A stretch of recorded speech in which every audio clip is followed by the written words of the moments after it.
คุณพระสังฆเจ้าคุณพระอรหันตเจ้าอริยสงฆ์เจ้าจุตนจุองค์ได้เมตตาแผ่ปารมีมาเป็นนวโลกุตรธรรมปกเกศาปกห่มหักษาครูบาอาจารย์พระมหาเถระ พระเถรานุเถระเพื่อนสหธรรมิกสหพรหมจารีทุกรูปทุกองค์ปกห่มหักษาสัทธาสาธุชนคนดีโยมป่อโยมแม่โยมปี่โยมน้องต่างหลายที่ติดตามรับฟังรายการสารธรรมยามค่ำทางสถานีวิทยุเพื่อพระพุทธศาสนาคลื่นสีขาวเพื่อชาวประชาวัดบรรพตสถิตอำเภอเมืองจังหวัดลำปางออกอากาศในคลื่นความถี่106.50 เมกะเฮิรตซ์จากอาคารเลขที่383หมู่ที่7วัดบรรพตสถิตศรัทธาญาติโยมทั้งหลายได้ติดตามรับฟังต่างลำปางต่างคลื่นนี้ต่างเชียงใหม่ต่าง104.50 เมกะเฮิรตซ์วันนี้คงออกอากาศละตะวาเปิดมีกิจกรรมถ่ายทอดที่เตียวขึ้นดอยพระธาตุดอยสุเทพเป็นงานประจำปีก่อนวันวิสาขบูชาเปิดเตียวขึ้นดอยกันก็เลยเปิดมีกิจกรรมหลายที่เนาะที่เชียงใหม่ครูบาอาจารย์ก็ได้ทำหน้าที่ถ่ายทอดกับวัดวาอารามต่างๆหลายที่หลายแห่งสถานก็เลยบ่ได้เกาะสัญญาณจากตังลำปางวันนี้ก็คงจะบ่มีงานตังใดละนะก็ได้เกาะตามปกติพบปะกันทางช่องทางอีกช่องทางหนึ่งก็ทาง Facebook ไลฟ์ศรัทธาญาติโยมที่สถานีไปบัดถึงออกอากาศไปบัดถึงในช่วงเวลานี้เปิ้นก็เข้ามาติดตามทาง Facebook ไลฟ์เอาเนาะบางคนก็เข้าไปติดตามทาง YouTube ช่องทางอีกช่องทางหนึ่งซึ่งครูบาอาจารย์ท่านอาจารย์พระครูสมุวิสุวัฒน์วรกิจโจช่างเทคนิคของวัดไฟหินนะผู้อำนวยการแล้วก็เป็นช่างเทคนิคโดยต้นชั่วโมงเจ้าอนุโมทนาสาธุศรัทธาญาติโยม ก็ขอบคุณนะทุกคนติดตามทางไลฟ์สดนะแม่พิษสมัยศรีเทพธรรมรงคุณกนกพิชัยนาแม่ครูเกษณีชัยเทพวันนี้ตันรับฟังต้นชั่วโมงเจ้านะแม่ครูโยมน้องสมจิตอินทรวิจิตจากตังบานฟอนก็ดูทาง Facebook ไลฟ์ตัวขอบคุณทุกคนที่เข้ามาติดตามก็ถือว่าเป็นกำลังใจส่วนหนึ่ง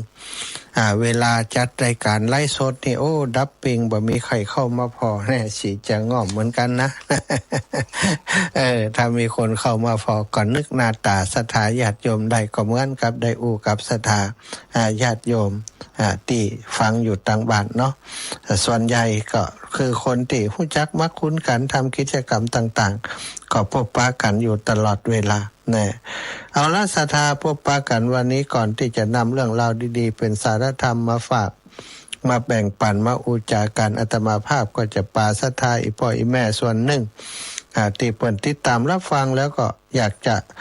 ทำวัดสวดมนต์โดยอาตมาก็ถือว่าได้ทำวัดสวดมนต์โดยย่อโดยสังเขปไปในแต่ละวันจะทำนักก็จะบ่มีเวลาได้อุจากันเราก็เลยทำเพียงหัวข้อที่ย่อๆพอประมาณที่ให้ศรัทธาญาติโยมได้ร่วมกิจกรรมในตอนเย็นก่อนจะฟังธรรมพร้อมกันแล้วก็กราบพระพร้อมกันก่อนนะกราบหนึ่งพุทโธเมนาโธกราบสองธัมโมเมนาโธกราบสามสังโฆเมนาโธอิมินาสากาเรนะพุทธังอภิปูชยามิอิมินาสากาเรนะธัมมังอภิปูชยามิอิมินาสากาเรนะสังฆังอภิปูชยามิ อะระหังสัมมาสัมพุทโธภะคะวาพุทธังภะคะวันตังอภิวาเทมิกราสวากขาโตภะคะวะตาธัมโมธัมมังนะมัสสา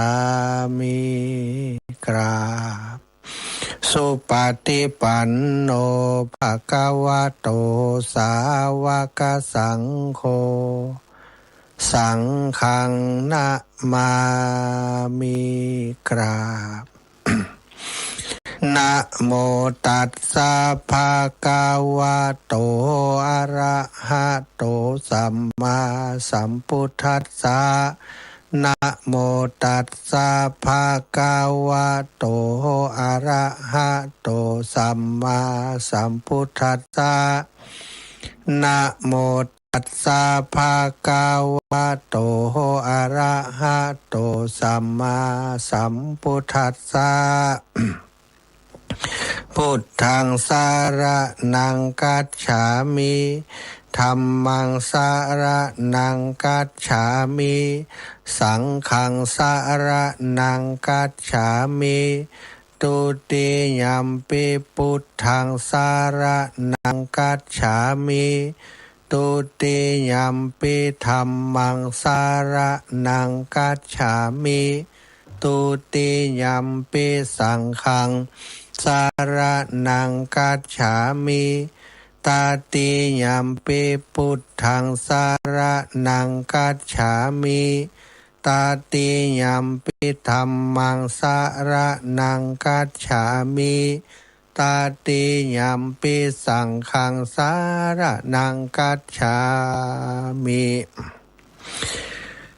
อิติปิโสภะคะวะอะระหังสัมมาสัมพุทโธวิชชาจารณะสัมปันโนสุขโตโลกาวิทูอนุตตโรปุริสธัมมะสารทิสัทธาเทวมนุษย์สานังพุทโธภะคะวะติครับถวายความเคารพอาจารย์ครับอาจารย์ครับผมได้อูกับโยมของกันนะได้อูแล้วครับมีคนไปหลายอยู่ครับประมาณสักเท่าไหร่ฮะพอดีโยมไกลมันอยากประมาณ15หรือประมาณ25ครับประมาณนี้ประมาณ25เนาะครับผมพอดีเปิดจะสั่งเข้ากล่องเลยนะอ๋อครับผมได้ครับโอเคครับสาธุครับครับขอบคุณครับสาธาขอสุมานะสาวาคาโตภะคะวะตาธัมโมสันทิฏฐิโกอากาลิโกเอหิปัสสิโกโอปานายิโกปัจจตังเวทิตาโพวินโยหิติสุปฏิปันโนภะคะวะโตสาวกสังโฆอุชุปฏิปันโนภะคะวะโตสาวกสังโฆยายะปฏิปันโนภะคะวะโตสาวกสังโฆสามิจิปฏิปันโนภะคะวะโตสาวกสังโฆยะทิทางจัตตาริปุริสายุคานิอัฏฐาปุริสาปุคคลาเอสาภะคะวะโตสาวกสังโฆอาหุนายโยปาหุนายโยทักขินายโยอัญชลิการะนิโยอนุตตรังปุญญเขตังโลกัสสาติกราบพระพร้อมกันเนอศรัทธาญาติโยมทั้งหลายกราบหนึ่งพุทธังวรันตังศิรสานะมามิกราบสองธัมมังวรันตังศิรสานะมามิกราบสามสังฆังวรันตังศิรสานะมามิศรัทธาญาติโยมทั้งหลายทำวัดสวดมนต์ ทำวัดสวดมนต์เย็นด้วยกันเรียบร้อยแล้วต่อไปลำดับต่อจากนี้ไปจะนำเรื่องราวที่เป็นประโยชน์เป็นบุญเป็นกุศลมาอูจามาบอกกล่าวกับศรัทธาญาติโยมอีปออีแม่ทั้งหลายเพื่อร่วมกันสร้างปุญญาบารมีในฐานะที่เฮาเป็นพุทธศาสนิกชนเป็นศิษย์สลีสัพปัญญูพระพุทธเจ้านับถือพระองค์พระธรรมและก็พระสงฆ์เป็นสรณะเป็นที่พึ่งศรัทธาญาติโยมทั้งหลายวงการคณะสงฆ์ของเฮาก็พยายามทำกิจกรรมต่างๆส่งเสริมความสันติภาพความสงบสุขสงเคราะห์อนุเคราะห์ประชาชนตึงพุทธศาสนิกชนและติบใจพุทธศาสนิกชนถ้าภาษาตังภาษาพระเปิ่นก็ว่าทรัพย์ภาษาน้อยใหญ่ตั้งหลายบัดเลือกติลักบันมักติชังช่วยเหลือได้ก็ช่วยเหลือกันไปก็ทำตามแบบอย่างของโพธิสัตว์เจ้าพระพุทธเจ้าเมื่อยังบ่ได้ตรัสรู้พระองค์ปั่มเปงปุญญาปารามีทานะปารามีศีลปารามีเนกขัมมะปารามีขันติปารามีวิริยะปารามี10ทัศปารามี30ทัศปารามี30ทัศศรัทธาญาติโยมทุกภพทุกชาติตั้งแต่ตั้งความปรารถนาที่จะเป็นพระพุทธเจ้าพระองค์ได้ปั่มเปงยังปารมีธรรมเหล่านี้มาโดยตลอดซึ่งเป็นปารมีที่จะต้องทำจะต้องมีถ้าผู้ที่จะตรัสรู้บ่ได้ปั่มเปงปารมีอย่างนี้นั้นก็จะทำจะตรัสรู้บ่ได้หรือว่าจะเป็นพระพุทธเจ้ามาประกาศศาสนาบ่ได้นั่นเองปัจเจกพุทธเจ้าอาจจะเป็นได้สัทธาปัจเจกพุทธเจ้าหรือว่าสาวกอรหันตสาวกนี้ก็เป็นได้แต่ว่าถ้าจะเป็นพระสัมมาสัมพุทธเจ้าผู้ตรัสรู้ชอบได้โดยพระองค์เองสิ่งที่จะต้องกระทำหรือว่าสั่งสมให้มากนั้นก็คือทานะปารมีทานะปารมีทานะปรมัตถปารมีทานะอุปปะปารมีสัทธะจะต้องมีเรื่องเหล่านี้การสั่งสมบุญกุศลเราจะหันว่าตลอดช่วงที่พระองค์เวียนว่ายตายเกิดแล้วก็ปั่มเปงปารมีอยู่นั้นพระองค์ได้บำเพ็ญปารมีบำเพ็ญปารมีที่เรียกว่าทานะปารมีนี้เป็นที่ประจักษ์แก่คนทั้งหลายซึ่งถ้าอู้ถึงว่าทานศีลภาวนานั้นทานนั้นจะมีอยู่3ระดับขั้นด้วยกันทานทั่วไปอย่างที่ทำกันก็เรียกว่าทานะปารมีคือข้าวน้ำโภชนาอาหารทรัพย์สินเงินทองของนอกกายนี่เรียกว่าทานะปารมีถ้าคือของที่สำคัญกว่าเข้ามาถึงเนื้อถึงตัวนั่นบริจาคเลือดในร่างกายก็ดีบริจาคอวัยวะในร่างกายให้กับคนอื่นก็ดีให้กับสัตว์อื่นก็ดีเพื่อความอยู่ได้ของเขาเพื่อความพ้นทุกข์ของเขาเป็นทานที่ขยับสูงขึ้นมาเรียกว่าทานะอุปปารมีการบริจาคสิ่งเหล่านี้ถือว่าอุทานะอุปปารมีแล้วก็สูงขึ้นไปกว่านั้นแถมบริจาคสละแม้กระทั่งชีวิตสละแม้กระทั่งคนที่ตัวเองฮักสละลูกสละภรรยาสละตัวเองสละชีวิตเพื่อจะเป็นตานเรียกว่าทานะปรมัตถปารมีซึ่งพระโพธิสัตว์ได้ปั่มเปงมาโดยตลอดก็สร้างความสงบสุขยุคสมัยสังคมในสมัยนั้นมาในยุคสมัยของหมู่เฮาทั้งหลายตอนนี้วิทยาการทางการแพทย์เจริญในสมัยก่อนอาตมาบอกว่าการแพทย์มันเจริญถึงระดับอย่างปัจจุบันนี้ก็มีสมัยหนึ่งมีพระชาติหนึ่งที่พระพุทธองค์พระพุทธองค์พระโพธิสัตว์เจ้าได้เกิดมาปั่มเปงปารมีพระองค์ได้เกิดมา แล้วก็ได้มีพราหมณ์คนเป็นกษัตริย์นะได้มีพราหมณ์คนหนึ่งกษัตริย์คนนี้ก็ฮื้อต้านทุกสิ่งทุกอย่างทุกประการก็มีพราหมณ์ตาบอดคนหนึ่งตาบอดบหันโลกว่าสวยงามอย่างใดก็เข้าไปพร่ำพรรณนาให้ฟังว่าข้าพเจ้านี้เกิดมาบ่มีบุญได้หันโลกอันงดงามใบนี้คนเปิ่นสรรเสริญว่าโลกมันสวยงามมันมีสีนั่นสีนี้แต่ข้าพเจ้าเป็นผู้มีดวงตามืดบอดบ่ได้หันอย่างเปิ้นลำบากนักพระสัตว์เจ้าก็หันว่าโอ้ท่านพราหมณ์นี่มีความตั้งใจอย่างนั้นอยากจะหันโลกอยากจะหันสรรพสิ่งตัวนี้ก็หันมาเมินแล้วเอาดีแล้วเขาหายได้หันว่าพระโพธิสัตว์บริจาคกูอย่างบ่มีอย่างไผไปขอแล้วบ่ได้นี่บ่มีพราหมณ์คนนี้ไปขอดวงตาวะซะตา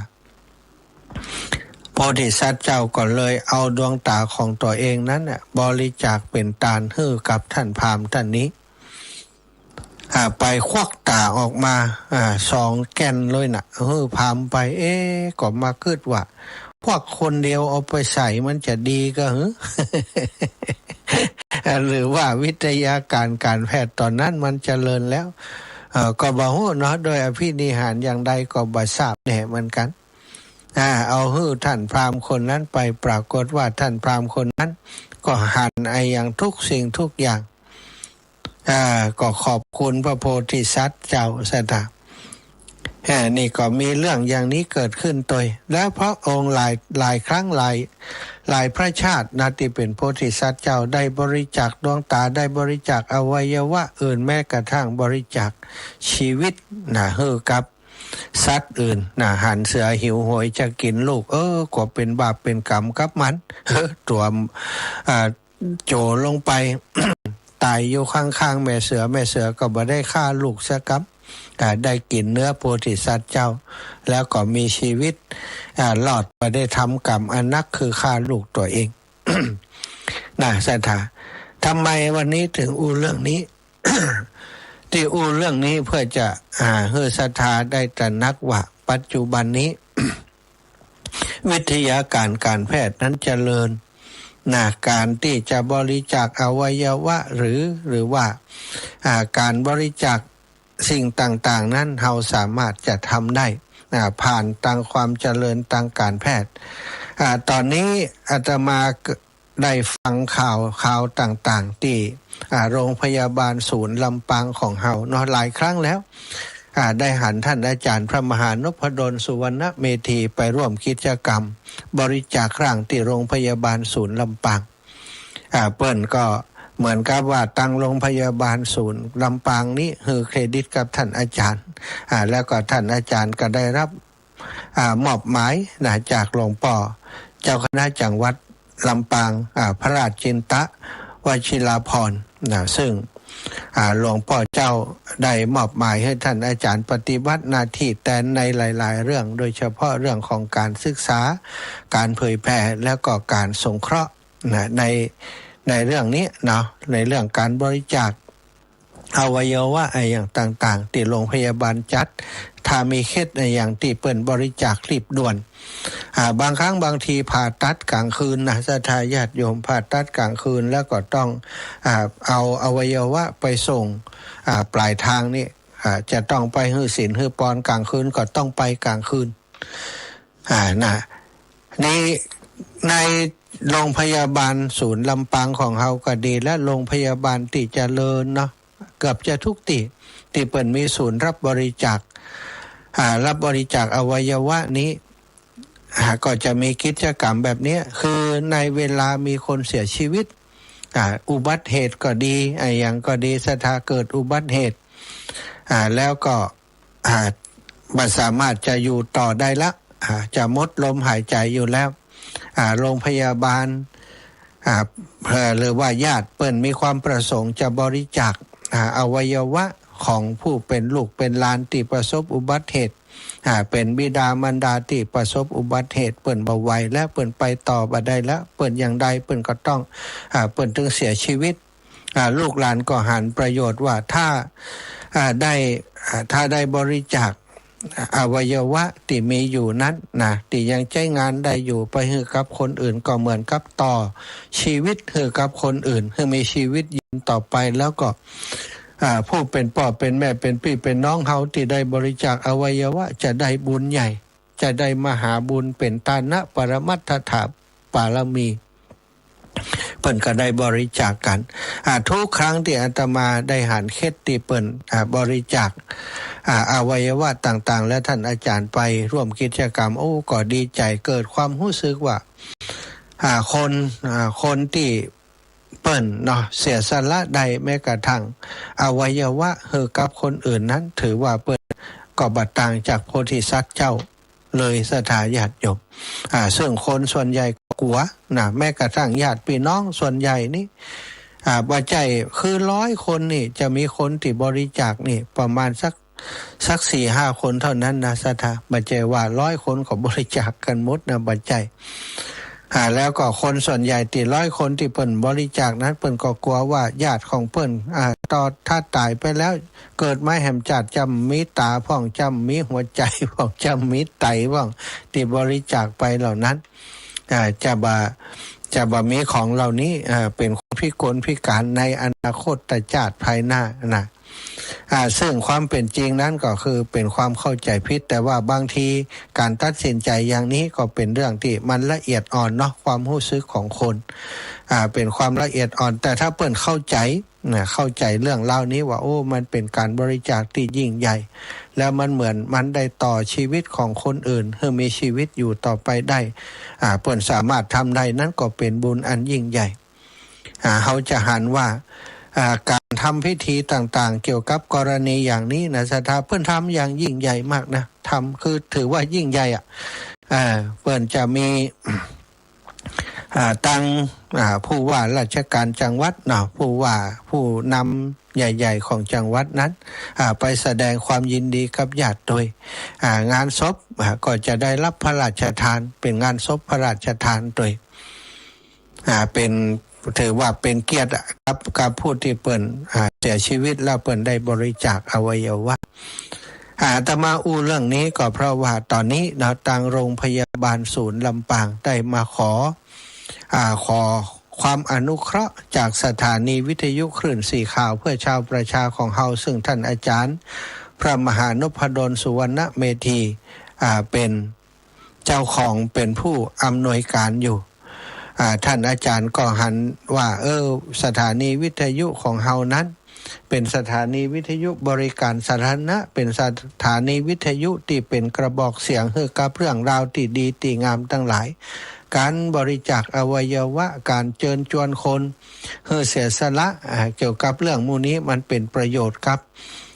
กับผู้ฟังของเฮากับศรัทธาคลื่นสีขาวของเฮาซึ่งอาตมาเชื่อว่าส่วนใหญ่นั้นศรัทธาคลื่นสีขาวนั้นนะได้บริจาคอวัยวะไปคิดว่า 70% ของคนที่ฟังรายการคลื่นสีขาวเพราะว่าถามไผคนก็บอกว่าบริจาคแล้วแม้กระทั่งอาตมาภาพเองก็ได้บริจาคร่างกายไปแล้วเหมือนกันวันพรุ่งนี้จะมีกิจกรรมเปิ้นจะมีการทำความเข้าใจมีการเรียกว่าให้ข้อมูลที่ถูกต้องในเวทีเสวนาเรื่องขอเปิ้นเวทีเสวนาสะพานบุญส่งต่อแสงสว่างและลมหายใจอันนี้ชื่อโครงการส่งต่อแสงสว่างและลมหายใจเพื่อความสุขเพื่อเปลี่ยนความสูญเสียให้กลายเป็นปาฏิหาริย์แห่งชีวิตจัดโดยศูนย์รับบริจาคอวัยวะโรงพยาบาลศูนย์ลำปาง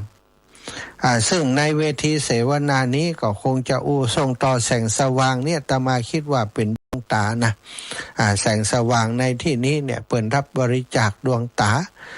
แล้วก็ลมหายใจก็คือหัวใจเนาะแล้วก็อวัยวะอย่างอื่นอย่างไตอย่างนี้เปิดก็เปลี่ยนทายกันได้นะสถาหัวใจก็ดีดวงตาก็ดีสิ่งนี้เป็นสิ่งสำคัญซึ่งในการเสวนานั้นก็จะมีท่านอาจารย์ของเฮาพระมหานพดลสุวรรณเมธีผู้อำนวยการวิทยาลัยสงฆ์นครลำปางวิทยาลัยมหาจุฬาลงกรณราชวิทยาลัยเจ้าคณะอำเภอวังเหนือ เจ้าอาวาสวัดบรรพตสถิตประธานสงฆ์เผยแผ่จังหวัดลำปางผู้อำนวยการสถานีวิทยุคลื่นสีขาวเพื่อชาวประชาวัดบรรพตสถิตได้เป็นฝ่ายสงฆ์ที่ได้ไปให้ข้อมูลได้ไปร่วมเวทีเสวนาในครั้งนี้เป็นตัวแทนของพระสงฆ์ในจังหวัดลำปางของเฮาแล้วก็มีนายแพทย์พงพวัตรอนุจารีนายแพทย์ชำนาญการเป็นจักษุแพทย์เฉพาะทางกระจกตาและผ่าตัดแก้ไขปัญหาสายตาสถานายแพทย์คุณหมอพงพวัตรอนุจารีสถาติไปผ่าตัดก็ได้ผ่านมือคุณหมอของเฮานี่แหละเนาะแล้วก็จะมีนายแพทย์ราตรีวิรัชวินนายแพทย์ระดับชำนาญการพิเศษสาขาศัลยกรรมระบบทางเดินปัสสาวะสังกัดกลุ่มงานศัลยกรรมประธานสาขารับบริจาคและปลูกถ่ายอวัยวะโรงพยาบาลศูนย์ลำปางนี่คือจะเป็นทีมที่เปิ่นจะมาเสวนาและที่สำคัญวันพรุ่งนี้จะมีนักธุรกิจเป็นดาราเป็นนักธุรกิจเป็นคนน่าจะเป็นคนเหนือของเฮาเพราะเปิ่นอู้เหนือได้ภาคกลางได้แล้วก็อีสานได้น่าจะเป็นคนเหนือรูปล้อหล่อ ศรัทธาโยมผู้หญิงนะคุณโยมพัสวัตรวรรณทองคุณพัสวัตรวรรณทองหรือว่าบิลลี่ดาราและพิธีกรในวงการบันเทิงนักธุรกิจหนุ่มออนไลน์ที่ประสบความสำเร็จผู้เชี่ยวชาญด้านการสร้างแบรนด์เป็นประธานในที่ปรึกษาของ บริษัทต่างๆร่วม 5-60 บริษัทเป็นคนหนุ่มติดไฟแรงแล้วก็ใจบุญจะมาร่วมเวทีเสวนาโดย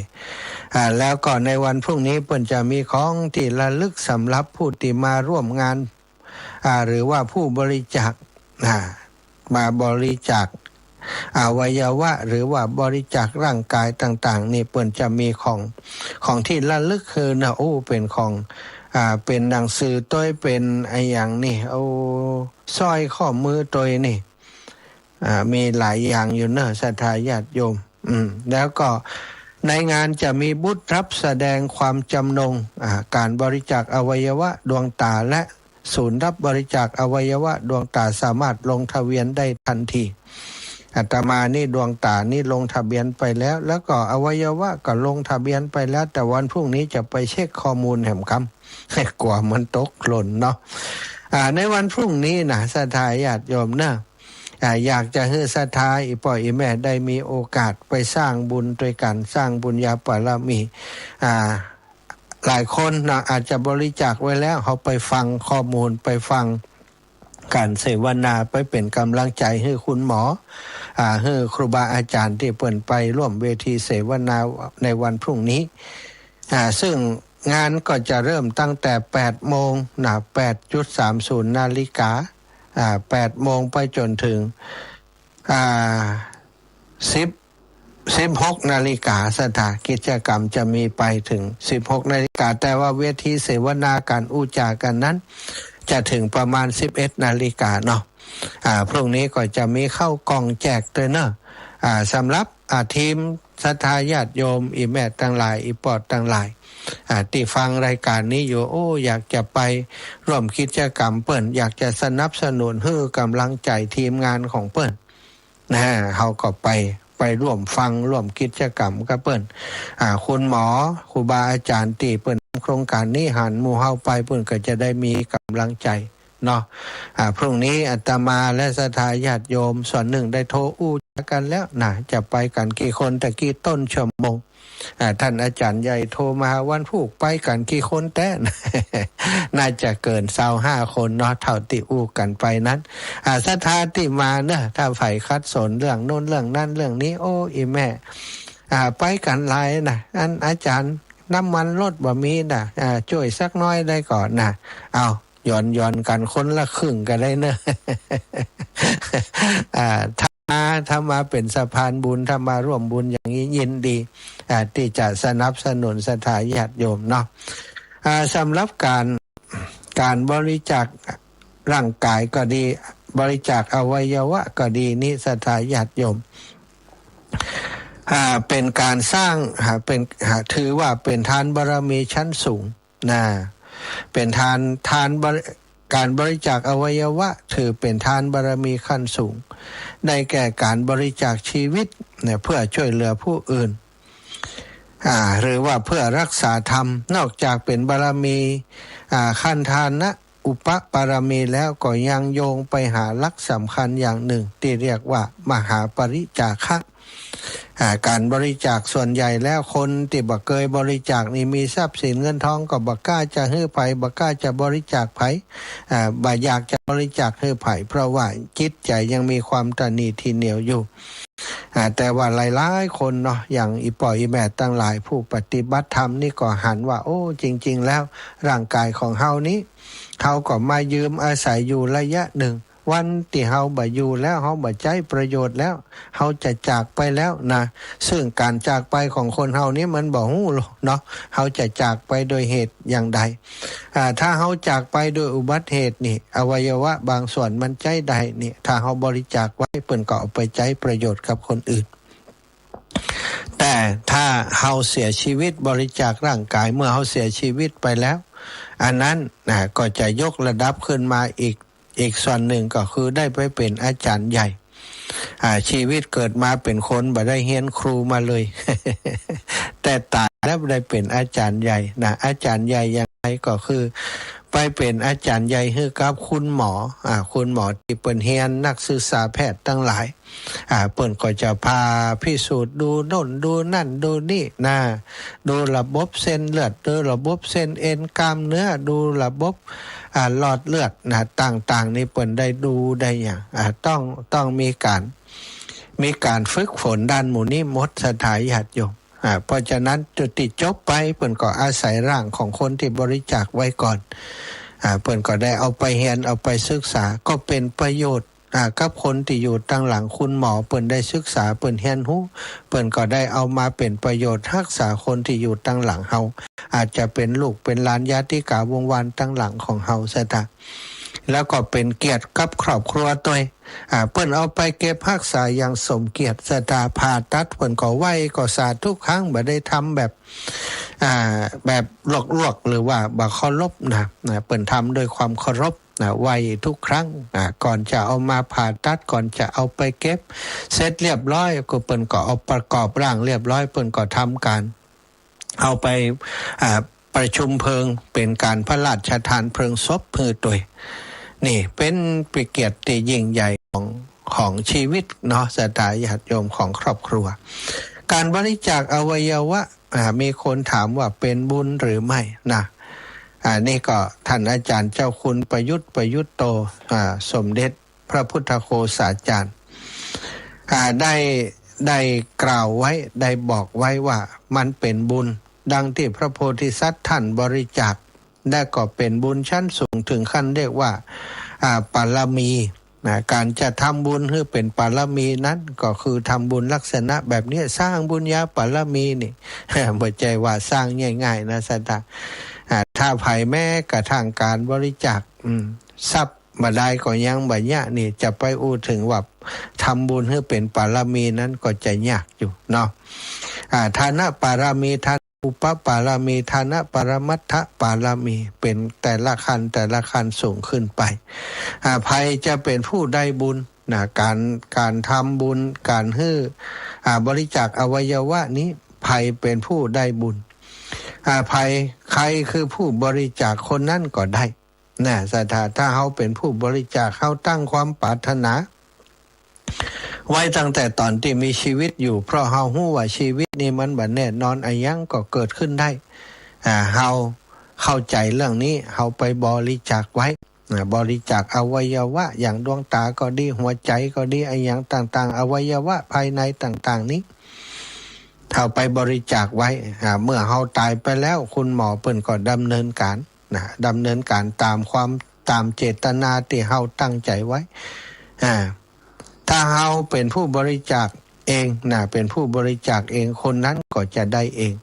เพราะมันอยู่ที่เจตนาของเฮาในกรณีที่เฮาตายไปแล้วก็ญาติผู้มีอำนาจ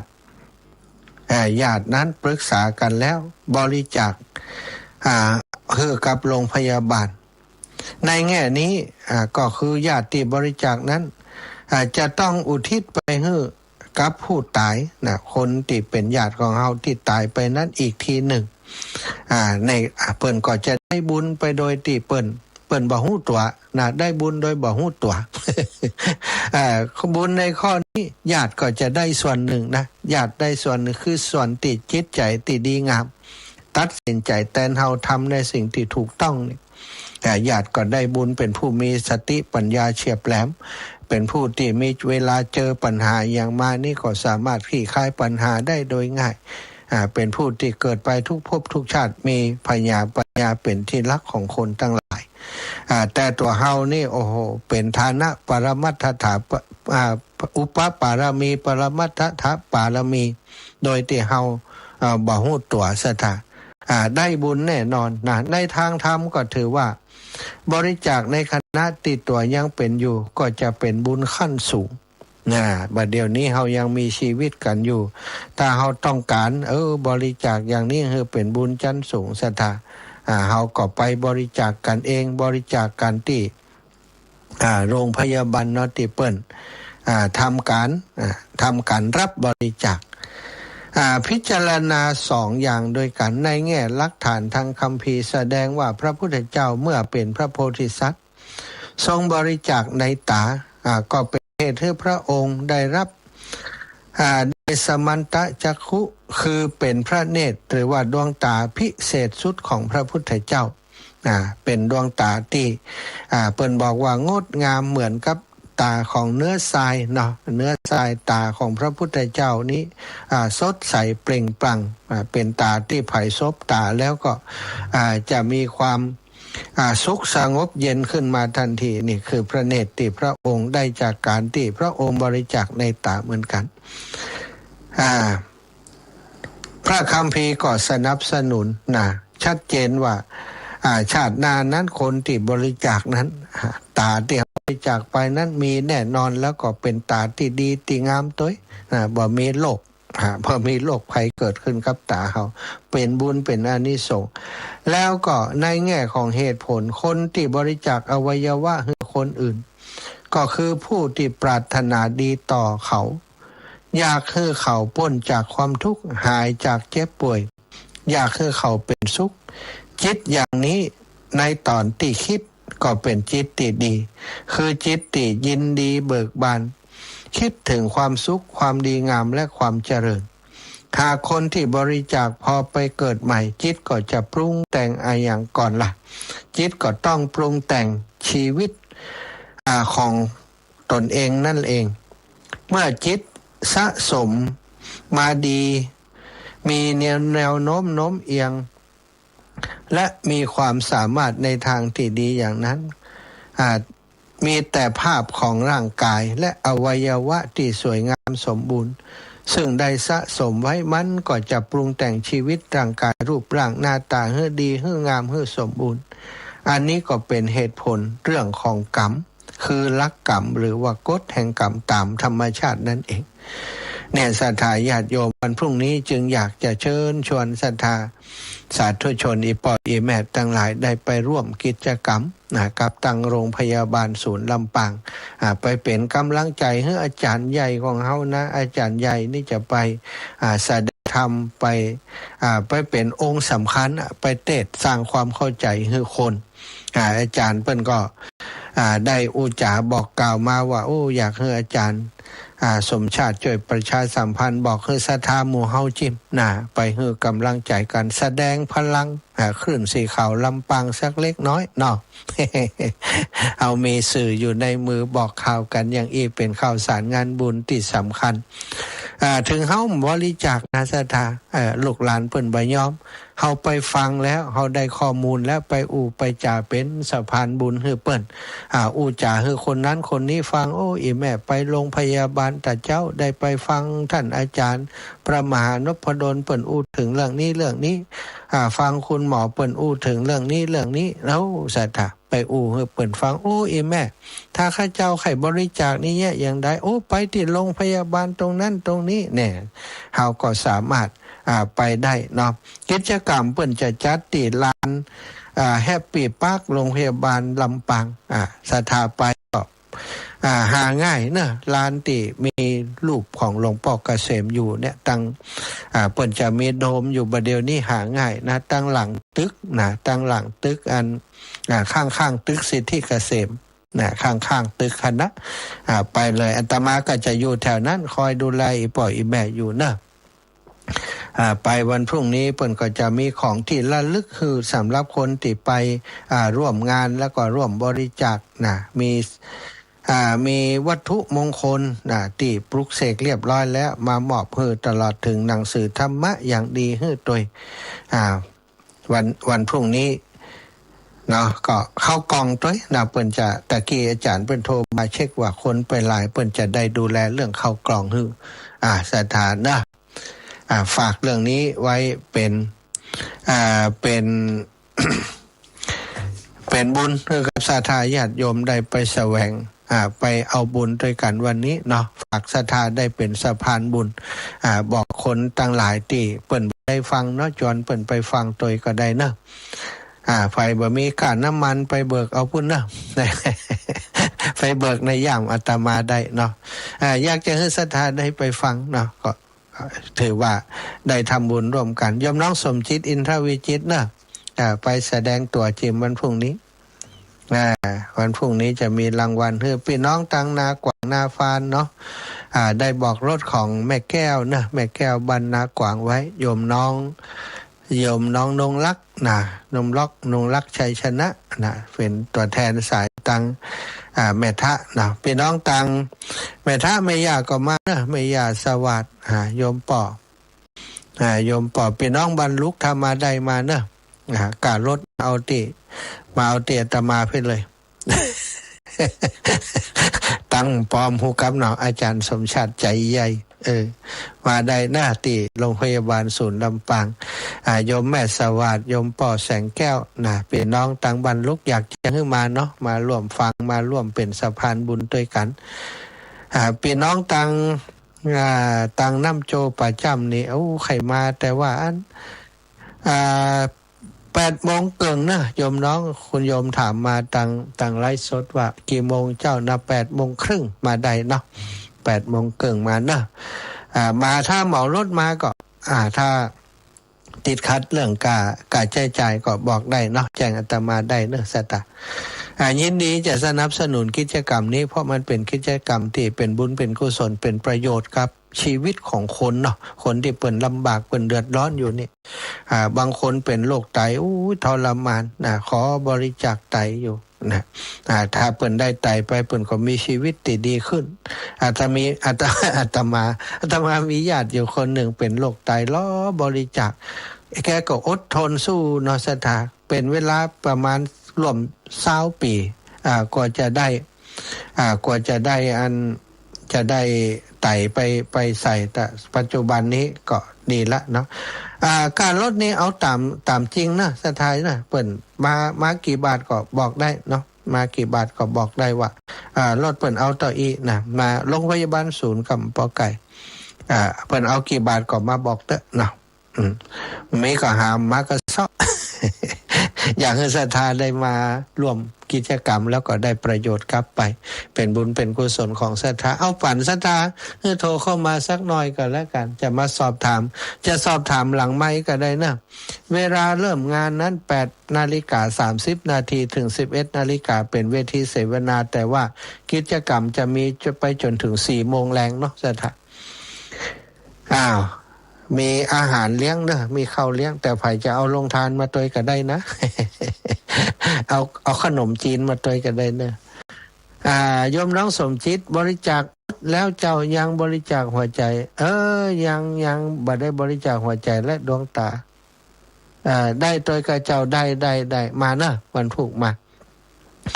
อาจารย์ก็จะบริจาคโดยแห่มกรรมวันพุธนี้จะเช็คว่าอันเรื่องของดวงตาที่บริจาคไปแล้วความจริงก็มีบัตรแล้วนะอาจจะทำเรื่องอีกครั้งหนึ่งในวันพรุ่งนี้ศรัทธา0808844173ถ้าจะได้สักสายอันนั้นก็เนาะวันนี้แม่อยากแก้วบ้านกาดโป่งโทรมาว่าอีแม่หอมรอเตียน100 บาทครับศาลาอย่างก็อีแม่ ศาลาอย่างไรอ๋อพี่น้องทางวังเหนือก็ฟังกะมาเด้อ อาจารย์เจ้าค่ะอาจารย์เจ้ามาเด้อฝูงเด้อแม่อันออนสักเดือนนี้แล้วนะเจ้าเป็นหล่อวันรอเตรียมนะเจ้าได้ออนเดี๋ยวนี้ลูกล่ามาแรงนี่เจ้าอีน้องมากะเจ้าอยู่กี่วันก็นั่นแหละวันปลูกแล้วมีงานซบแล้วก็จะยุ่มห้องโอเคสาธุแม่กะอันทำบุญสถานีอันกะให้สถานีร้อยแต่รอเตรียมหน่อยนะเจ้าสาธุอนุโมทนาบุญแม่เด้อเจ้าไว้สาเจ้าแม่เอ้ยวันใหม่วังมนหอมหลอดเตียนมา100หอมกาน้ำกาไฟมา100โอ้แสดงว่าได้ยินไปถึงเวียงปะเป้าเชียงไฮ้ปุ่นนี่เพราะแม่เอ้ยนี่เปิ่นฟังจากคลื่นของเวียงปะเป้าเนาะขอบคุณนุโมทนาบุญเนอะแม่เอ้ยเนอะ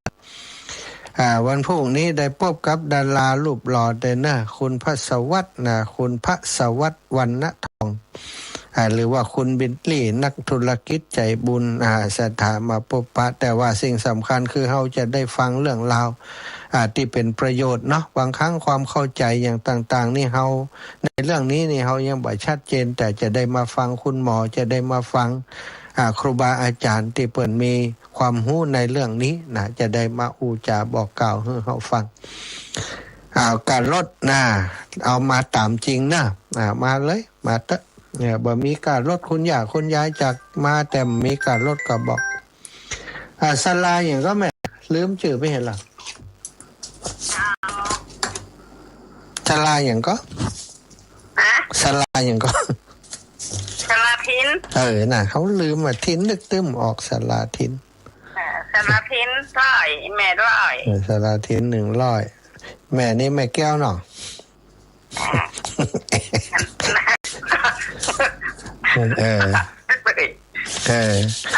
ถูกมาได้จำประวัติดิใช่ถูกต้องจำประวัติเป็นผู้แม่ก็ไปหาหมอนะนิ่มดีๆอยู่ข้างใน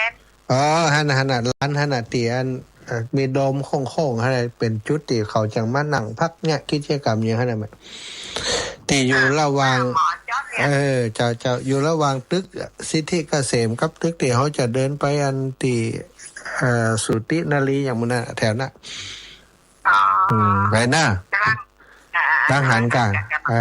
ถึงหันกะหันหัวลั่นมาเข้าไปกะมองออกบ้านไหมจ้ะอีน้องไปส่งเนาะไอ้น้องไปส่งพ่อเจ้าเหรียญดีกะสาธุนะแม่นะบุญรักษาเนื้อเจ้าแม่เจ้าทุกเจ้าแม่บัวเย็นจันทบดูลืมบอกอีแม่เนอะแม่บัวเย็นจันทบตัวน่ะฟังอยู่แหละอีแม่เหมารถมาเลยนะอันถูกบริการเนาะบริการเรื่องรถกันแล้วกัน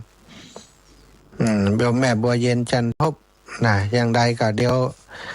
หลังจากจบรายการแล้วจะโทรไปหา เตรียมตัวไว้สถาพี่น้องบ้านสีหมวดเก้าเนอะมาโดยแม่ยาจิมแม่บัวเย็นจันทบจิมได้ไปร่วมฟังร่วมยังกันกินข้าวแล้วก็กลับเนาะท่านอาจารย์จะหมดเวลาแล้วมาสายนะอาจารย์เราก็รายการเหรอเข้ารายการจะหมดแล้วครับเราได้จะมีรอบ2มั้ยนะไม่มีครับวันนี้วันจันทร์ฮะพรุ่งนี้ครับอาจารย์จะได้เลขผมซื้อเลข5วันจันทร์มันมีอาจารย์ครับแม่เสียดายไม่เป็นไรไม่เป็นไรครับครับผมขอบคุณครับสาธาญาติโยมเวลาหมดเวลาแล้วก่อนจะออกรายการนะเอาลาก่อนกันแล้วกันจัตตาโรธรรมาวัฏันติอายุวันโนสุขังพลังแม่สมบูรณ์เจ้าวันนี้จะอะไรค่ะเจ้าวันนี้เจ้าแล้วนะจะได้มาขวายเพื่อจะหมดละมาขวายไปไหนมีอย่างว่าไป